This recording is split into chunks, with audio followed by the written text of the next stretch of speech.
السلام علیکم ورحمۃ اللہ وبرکاتہ۔ آج کا جو ہمارا سیشن ہے وہ ناموس رسالت اور یون۔ ناموس رسالت کے سیشن کو ہم نے 3 مختلف انداز میں کوشش کی ہے ایکسپلین کرنے کی۔ ایک تو اس کا اسلامک پرسپیکٹو، دوسرا اس کا قانونی پرسپیکٹو، وہ خاص ہے پاکستان کے قانون 295 کے حوالے سے، اور تیسرا ناموس رسالت کے حوالے سے یون کا موقف کیا ہے۔ تو اس پرسپیکٹو میں بھی،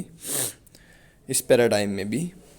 اس اینگل اور اس رخ سے بھی اس کو بیان کرنے کی کوشش کی گئی۔ ناموس رسالت کے حوالے سے یو این او کا موقف کیا ہے، ناموس رسالت کے خلاف یو این او کیسے استعمال ہو رہا ہے، یو این او کیسے شیلٹر پرووائڈ کر رہا ہے، یو این او کے قوانین، اس کے پروٹوکولز، اس کے اصول و ضوابط کیسے ناموس رسالت کے خلاف استعمال ہو رہے ہیں، خاص طور پہ پاکستان میں اور عام طور پہ دوسری اسلامک دنیا اور یورپین کنٹریز میں۔ اس کے اوپر ہم بات کریں گے اس سیشن میں۔ اور اس موضوع پہ سیشن کی ضرورت ہمیں محسوس کیوں ہوئی، تو اس کی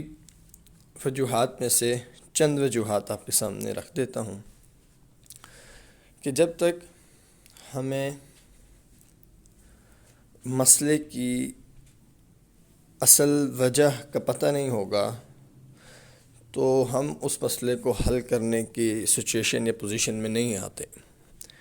کسی بھی مسئلے کو حل کرنے کے لیے اس مسئلے کی اصل کا پتہ ہونا، اس کی بنیاد کا پتہ ہونا ضروری ہے۔ جہاں سے وہ مسئلہ ڈرائیو ہو رہا ہے، جو چیز اس مسئلے کے پیدا ہونے کی وجہ اور سبب بن رہی ہے، وہ پتہ ہوگا تو ہی مسئلے کو کنٹرول کیا جا سکتا ہے، قابو کیا جا سکتا ہے، حل کیا جا سکتا ہے، مسئلے کو ختم کیا جا سکتا ہے۔ تو اس سیشن کی ضرورت ہمیں اس وجہ سے پیش آئی تاکہ اس سیشن کے ذریعے سے ہم مسئلے کی اصل وجہ تک پہنچیں اور اس کا حل پیش کریں، اصل وجہ تک پہنچ کے۔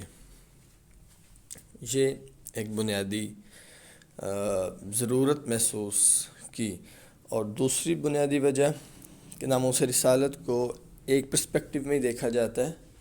ایک اینگل سے دیکھا جاتا ہے، ایک رخ اور ایک پیراڈائم سے دیکھا جاتا ہے، لیکن اس کے علاوہ بھی اس کے بہت سے پیراڈائم ہیں۔ ان اینگلز کا پتہ ہونا، ان رخوں کا پتہ ہونا ضروری ہے تاکہ ہم اگر کوئی ڈیسیژن لیں، کوئی پلان کریں اس مسئلے کو حل کرنے کے لیے، تو ہمارے سامنے تمام اینگلز موجود ہوں، تمام پیراڈائمز ہمارے سامنے موجود ہوں، پھر ہم کوئی ڈیسیژن لیں گے، اس کے اوپر کوئی رائے قائم کریں گے، اس کے حوالے سے کوئی فیصلہ کریں گے یا کوئی پلان کریں گے، تو پلان کرنا آسان ہو جائے گا اور وہ فیصلہ اور وہ جو رائے ہوگی وہ زیادہ مضبوط ہوگی۔ تو یہ چند بنیادی وجوہات تھی جس وجہ سے اس موضوع کے اوپر کام کیا گیا اور کام کر کے اس موضوع کو آپ تک پہنچانے کی ایک چھوٹی سی کوشش کی گئی۔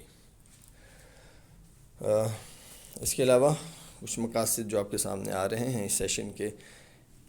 ایک تو جو توہین رسالت ہو رہی ہے اسلامی ممالک میں کروائی جا رہی ہے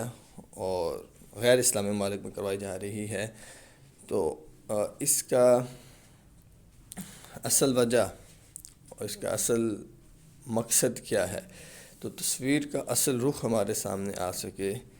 اصل وجہ ہمارے سامنے آ سکے، حقیقی وجہ ہمارے سامنے آ سکے۔ دوسرا، ناموس رسالت کے جو دشمن ہیں ان کی جڑ تک پہنچا جا سکے، کہ ان کی بنیاد تک پہنچیں، حقیقت تک پہنچیں،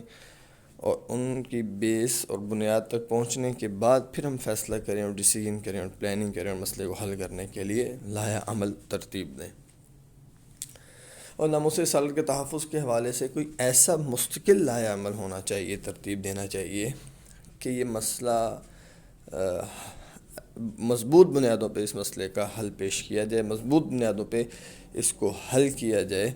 تاکہ آئندہ آنے والی نسل ان مسائل کا سامنا اس کو نہ کرنا پڑے، مضبوط حل موجود ہو، مضبوط اس کا بنیادوں پر اس کا سلوشن موجود ہونا چاہیے، اور پھر جب مضبوط بنیادوں پہ اس کا حل ہمارے پاس موجود ہوگا تو اس کے اوپر عمل کرنا اور امپلیمنٹیشن آسان ہو جائے گی۔ تو یہ چند بنیادی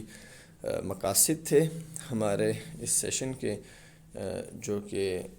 آپ کے سامنے پیش کیا جا رہا ہے۔ انشاءاللہ ہم اپنے سیشن کے اگلے پوائنٹس کو اپنے دوسرے سیشن میں ڈسکس کریں گے۔ السلام علیکم ورحمۃ اللہ۔